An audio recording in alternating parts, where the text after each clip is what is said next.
Hi everyone! Kumusta po kayo?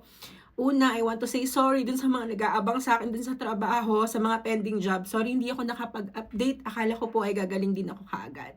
This video is for awareness para sa mga gustong magpaganda, na gustong mag-improve yung sarili nila.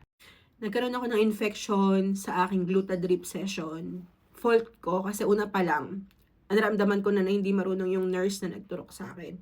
Una siyang nagturok sa akin dito, sinagad niya yung pinaka-needle and pumutok agad yung ugat ko. Nag-try ulit dito, and then pumutok ulit. Nag-try ulit siya dito, pumutok ulit. Sabi ko tama na, stop na. Tinuloy naman siya ng isang nurse and pumayag ako. May fault again na pumayag ako. And then, nung nag-okay na siya, yung nurse na unang nagkabit, yung pinaka nakadugtong dun sa gamot, hindi niya na-lock ng maayos. And then, nung nag-okay, inopen niya, sumabog yung gamot. And then, hinawakan niya ang kinover niya nung kamay niya. So, hindi ko na rin naisip na baka magkaroon yun ng infection or something. Tinuloy pa rin yung fault ko pa rin kasi pinatuloy ko.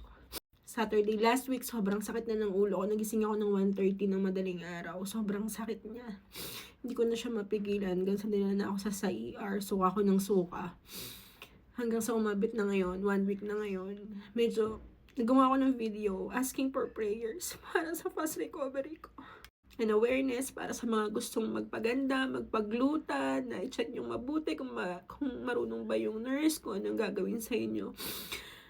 Para hindi po mangyari sa inyo to. Ngayon, hoping na hindi ako mabulag. May improvement naman since kagabi. Ngayon lang ako hindi ako makapag-reply sa mga nagme-message sa akin, sa mga friends ko kasi sobrang in pain po. Hindi ko talaga kayang madilat ng matagal yung mata ko. Suka lang ako ng suka.